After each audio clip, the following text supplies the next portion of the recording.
Hello everyone, welcome to Vikas analysis. और दोस्तों, आज हम बाल विकास के महत्वपूर्ण प्रीवियस ईयर प्रश्न को देखेंगे दोस्तों, जो कि आपके आने वाले टीचर भर्ती एग्जाम और सीटेट एग्जाम के लिए बहुत ही इम्पोर्टेंट है। तो दोस्तों, अगर आप हमारे चैनल पर पहली बार आए हैं तो प्लीज़ हमारे चैनल को एक लाइक और सब्सक्राइब सपोर्ट जरूर करिएगा। चलिए दोस्तों, इन प्रश्न को सॉल्व करते हैं। पहला प्रश्न दिया है आपका, रोसार्क इंक ब्लॉट टेस्ट का प्रयोग निम्न में से किसको मापने हेतु किया जाता है ना। जो रोसार्क इंक ब्लॉट टेस्ट है वो किसको मापन में प्रयोग किया जाता है, आपसे पूछा जा रहा है। पहला ऑप्शन है व्यक्तित्व, दूसरा ऑप्शन है बुद्धि, तीसरा ऑप्शन दिया है आपका अभिरुचि और फोर्थ है आपका अभिक्षमता। तो रोसार्क इंक ब्लॉक टेस्ट का प्रयोग किसके मापन के लिए किया जाता है? तो इसका सही आंसर क्या हो जाएगा? तो वो होगा आपका यहाँ पे व्यक्तित्व, है ना। रोसार्क इंक ब्लॉक टेस्ट जो है एक तरह का प्रक्षेपीय विधि है ना। क्या विधि है? प्रक्षेपीय विधि है, जो कि आपके व्यक्तित्व को मापने के लिए इसका प्रयोग किया जाता है। और एक पॉइंट याद रखिएगा कि रोसार्क इंक ब्लॉक टेस्ट जो है इसका निर्माण हरमन रोरसा ने किया है। किसने किया है? हरमन रोरसा, है ना। हरमन रोरसा के द्वारा जो है इसका निर्माण किया गया है। तो इसको आप याद रखिएगा क्योंकि एग्जाम में पूछा जा सकता है। तो यहाँ पे हमारा व्यक्तित्व जो होगा करेक्ट आंसर हो जाएगा। अगला प्रश्न देखते हैं, निम्न में से कौन सा विस्मृति का कारण नहीं है ना। कौन जो है विस्मृति का कारण नहीं है वो आपको बताना है। पहला ऑप्शन है सीखने में कमी, है ना, सीखने में कमी। दूसरा है स्मरण करने की इच्छा। तीसरा ऑप्शन है मानसिक द्वंद्व। और चौथा ऑप्शन है आपका सीखने की दोषपूर्ण विधियों द्वारा, है ना। तो कौन सा जो होगा विस्मृति का कारण नहीं होगा वो आपको यहाँ पे बताना है। विस्मृति अर्थात जो स्मरण सीखने की कमी, है ना, विस्मरण को सीखने की कमी होना, ये क्या कहलाएगा आपका? विस्मृति। तो इसका क्या कारण है आपसे पूछा जा रहा है। तो इसका सही आंसर क्या होगा? स्मरण करने की इच्छा, है ना। स्मरण करने की इच्छा जो है विस्मृति का कारण नहीं होगा। तो यहाँ पे ऑप्शन नंबर बी आपका करेक्ट आंसर हो जाएगा। अगला प्रश्न देखते हैं। अगला प्रश्न है आपका यहाँ पे, वह विज्ञान जो संख्यात्मक प्रदत्त को एकत्र करने, विभाजित करने, प्रस्तुत करने, तुलना करने और व्याख्या करने की विधि से संबंधित है उसे हम क्या कहेंगे? पहला ऑप्शन है आपका सांख्यिकीय, दूसरा है आपका गणित, तीसरा ऑप्शन है ज्यामिति और चौथा है संभाव्यता, है ना।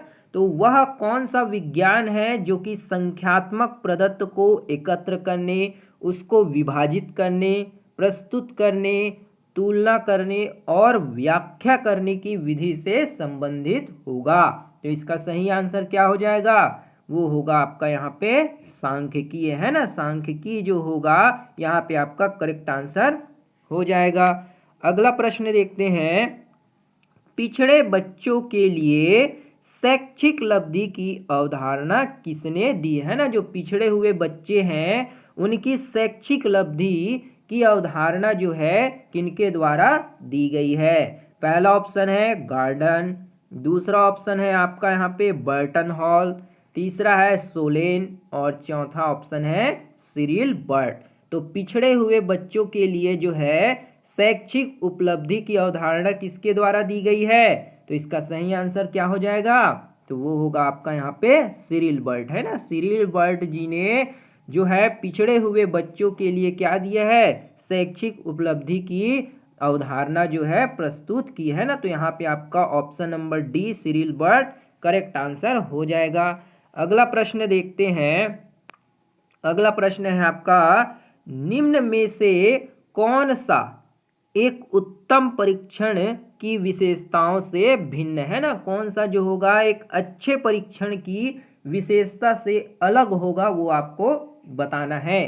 पहला ऑप्शन है विश्वसनीयता, दूसरा ऑप्शन है वैधता, तीसरा है वस्तुनिष्ठता और चौथा है आपका अभिक्षमता। तो कौन सा एक जो है एक अच्छे परीक्षण की विशेषता से अलग होगा? तो इसका सही आंसर क्या हो जाएगा? वो होगा अभिक्षमता, है ना। अभिक्षमता जो है एक उत्तम परीक्षण की विशेषताओं से भिन्न होगा, है ना। बाकी आपके विश्वसनीयता हो गए, यहाँ पे वैधता, वस्तुनिष्ठता, है ना, और क्या है व्यापकता, विशिष्टता, ये सब जो होते हैं वो एक उत्तम परीक्षण की विशेषता के अंतर्गत आते हैं, जबकि अभिक्षमता जो है आपके विशेष जो है उत्तम परीक्षण की विशेषता से अलग हो जाएगा। तो यहाँ पे ऑप्शन डी क्या होगा आपका करेक्ट आंसर हो जाएगा। दोस्तों अगर वीडियो बढ़िया लग रहा हो तो लाइक जरूर करिए और अपने सभी दोस्तों में शेयर भी करिए ताकि उनकी मदद हो सके।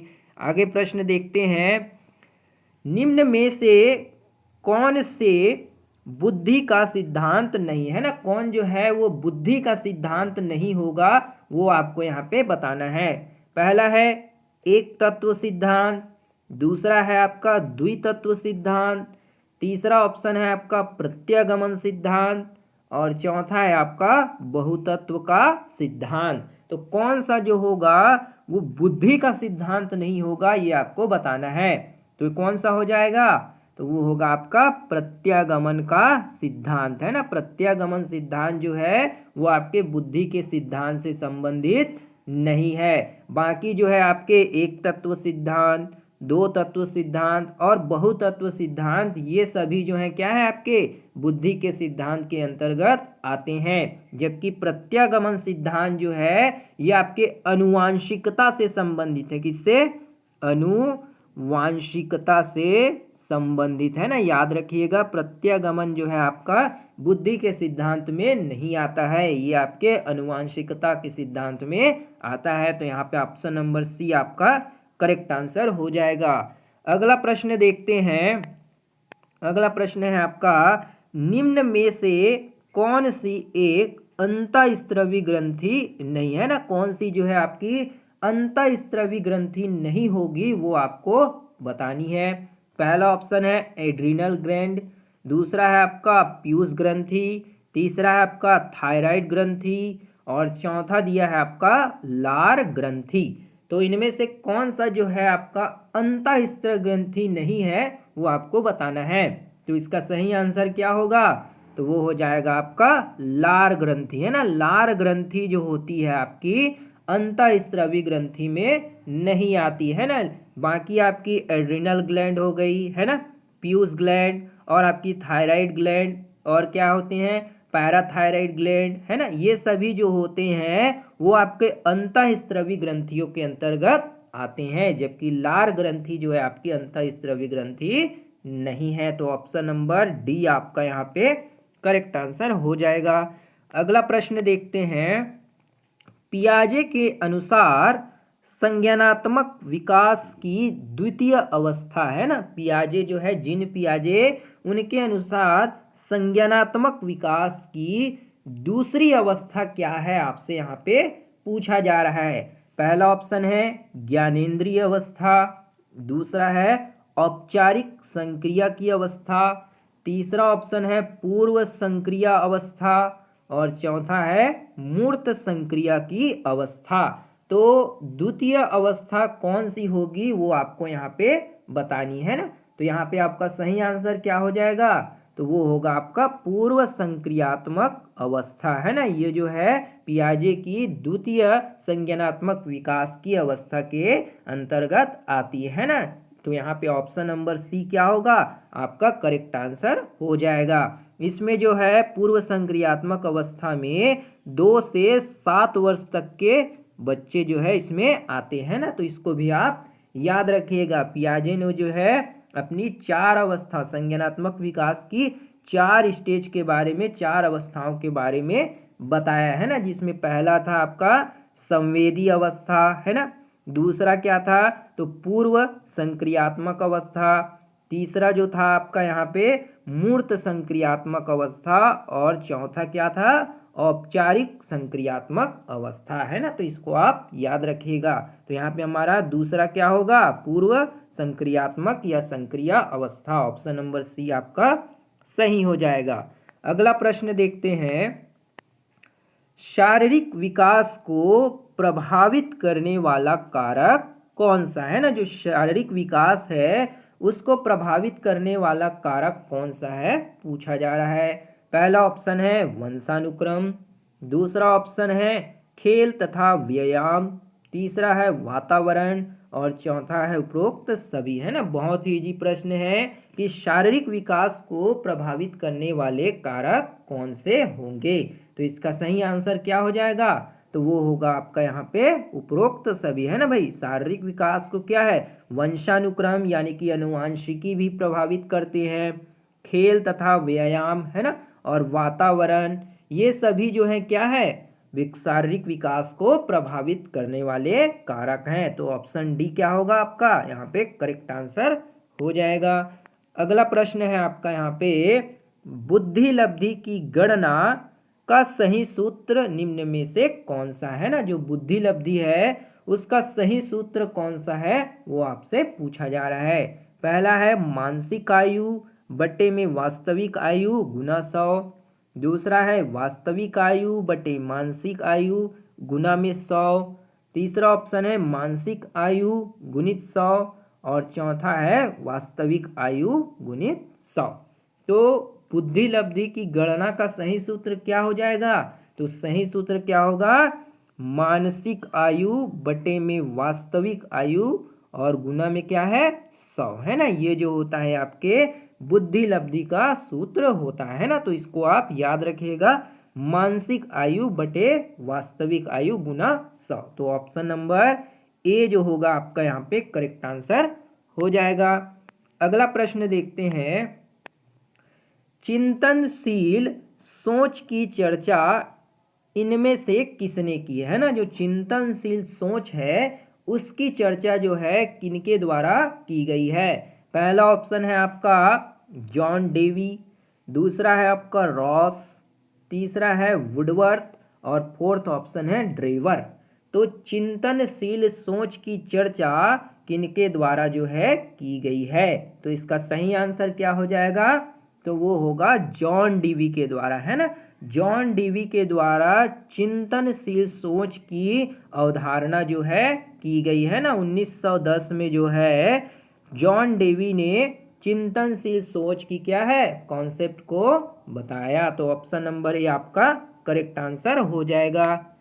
अगला प्रश्न देखते हैं, आगमनात्मक तर्क के स्तरों में कौन सी शामिल नहीं है ना। आगमनात्मक तर्क में कौन शामिल नहीं है वो आपको बताना है। पहला है अवलोकन, दूसरा है प्रयोग, तीसरा ऑप्शन है सामान्यीकरण और चौथा है कल्पना।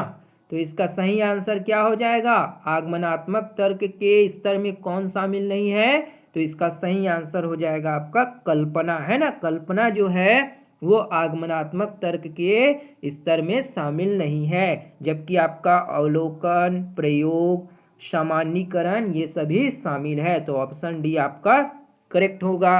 अगला प्रश्न देखते हैं।